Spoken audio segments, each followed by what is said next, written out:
शिक्षा वाणी YouTube channel में आप सभी का हार्दिक स्वागत है। नमस्कार। अगर आप राजस्थान में रहते हैं और अपने बच्चे का एडमिशन आरटीई के तहत करवाना चाहते हैं तो ये जानकारी बिल्कुल भी मिस मत कीजिएगा। हम 2026-27 की पूरी एडमिशन प्रक्रिया को स्टेप बाय स्टेप और एकदम आसान भाषा में समझने वाले हैं। तो सबसे पहले जरा इस आंकड़े पर नजर डालते हैं कि ये प्रक्रिया कितनी बड़ी है।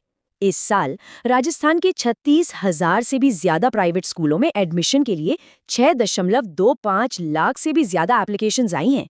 ये कोई छोटा मोटा नंबर नहीं है और ये दिखाता है कि शिक्षा को लेकर लोगों में जागरूकता कितनी तेजी से बढ़ी है। और अब वो खबर जिसका सभी को बेसब्री से इंतजार था।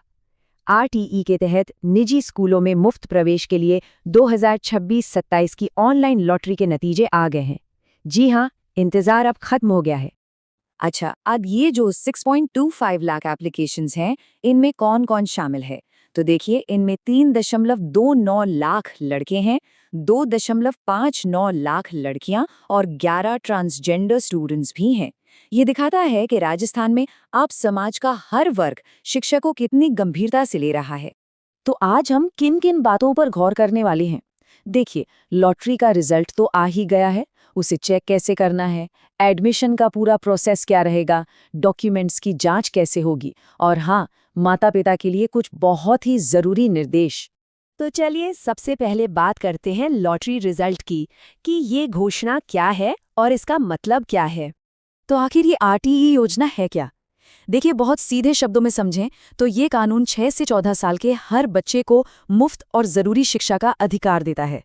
और इसी के तहत जो प्राइवेट स्कूल होते हैं ना, उनकी 25% सीटें आर्थिक रूप से कमजोर बच्चों के लिए रिजर्व रखी जाती हैं, ताकि हर बच्चे को आगे बढ़ने का बराबर मौका मिल सके। चलिए अब आते हैं सबसे काम की बात पर। रिजल्ट देखना कहाँ है और कैसे देखना है, यहाँ हम आपको स्टेप बाय स्टेप सब कुछ बताने वाले हैं। एक बात बिल्कुल गांठ बांध लीजिए, रिजल्ट देखने से लेकर आगे की पूरी प्रक्रिया के लिए सिर्फ और सिर्फ सरकारी वेबसाइट का ही इस्तेमाल करना है। यही सबसे सुरक्षित और सही तरीका है। वेबसाइट का पता नोट कर लीजिए, www.rajspsb.nic.in। इस पर जाकर अपना एप्लीकेशन आईडी और पासवर्ड डालना होगा और हमारी सलाह है कि अपना आईडी और पासवर्ड कहीं अच्छे से लिख कर रख लें ताकि बाद में कोई परेशानी ना हो। ठीक है, अब बात करते हैं एडमिशन प्रोसेस की पूरी टाइमलाइन की। हमने इसे कुछ आसान हिस्सों में बांट दिया है ताकि कोई भी जरूरी तारीख हाथ से न निकले। तो ये पूरी एडमिशन प्रक्रिया जो है ना, ये 3 मेन फेज में होगी। 12 मार्च को लॉटरी से इसकी शुरुआत हो चुकी है और इसके बाद पहला, दूसरा और अगर जरूरत पड़ी तो तीसरा चरण भी होगा। तो पहले फेज की तारीखों पर खास ध्यान दीजिए। 17 मार्च को स्कूल अलॉट हो चुके हैं। अब सबसे जरूरी काम, मतलब सबसे इम्पोर्टेंट काम, 17 से 25 मार्च के बीच अपने डॉक्यूमेंट्स वेरीफाई करवाना है। और हाँ, अगर कोई दिक्कत या शिकायत है तो उसके लिए 2 अप्रैल तक का समय है। अच्छा, अब मान लीजिए पहले फेज के बाद भी सीटें खाली रह जाती हैं, तो फिर दूसरा फेज शुरू होगा 7 अप्रैल से। इसमें भी वही प्रोसेस है। 7 तारीख को सीट मिलेगी, 7 से 13 अप्रैल तक डॉक्यूमेंट वेरिफिकेशन और 7 से 20 अप्रैल तक शिकायतों का निपटारा होगा। और अगर इसके बाद भी जरूरत पड़ती है तो एक तीसरा फेज भी रखा गया है। ये 22 अप्रैल से 30 अप्रैल तक चलेगा। इसमें 22 अप्रैल को अलॉटमेंट, 22 से 24 तक वेरिफिकेशन और 22 से 30 अप्रैल तक शिकायतों का समाधान किया जाएगा। चलिए, अब आते हैं इस पूरे प्रोसेस के सबसे जरूरी स्टेप पर, डॉक्यूमेंट वेरिफिकेशन। अगर बच्चे का नाम लिस्ट में आ गया है तो ये समझ लीजिए कि सीट पक्की करने के लिए ये आखिरी और सबसे अहम पड़ाव है। इस पर तो खास ध्यान देना ही होगा।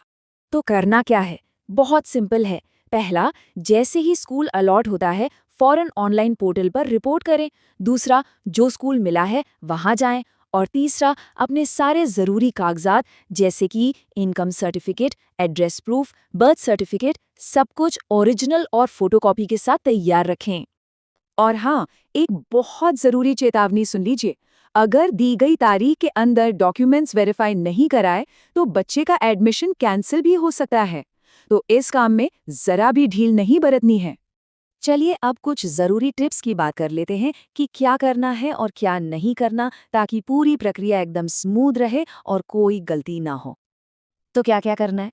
पहली बात, ऑफिशियल वेबसाइट rajpsp.nic.in को लगातार चेक करते रहना है। दूसरी बात, जैसे ही अलॉटमेंट का मैसेज मिले बिना देर किए पोर्टल पर रिपोर्टिंग कर देनी है। और तीसरी, अपने सारे ओरिजिनल डॉक्यूमेंट्स और उनकी फोटोकॉपी का सेट हमेशा तैयार रखना है। और किन चीज़ों से बचना है? सबसे पहले डॉक्यूमेंट वेरिफिकेशन के लिए आखिरी तारीख का इंतज़ार बिल्कुल मत कीजिए। दूसरा, फॉर्म में कोई भी गलत या झूठी जानकारी मत भरिए। और तीसरा, अपना पासवर्ड किसी भी अनजान व्यक्ति के साथ शेयर मत कीजिए। ये छोटी छोटी बातें हैं पर बहुत काम की हैं। तो अब जब सारी जानकारी मिल चुकी है, टाइमलाइन पता है और सारे स्टेप्स भी साफ हैं, तो बच्चे के सुनहरे भविष्य को पक्का करने के लिए पहला कदम क्या लेंगे? सोचिए मत, फौरन एक्शन लीजिए।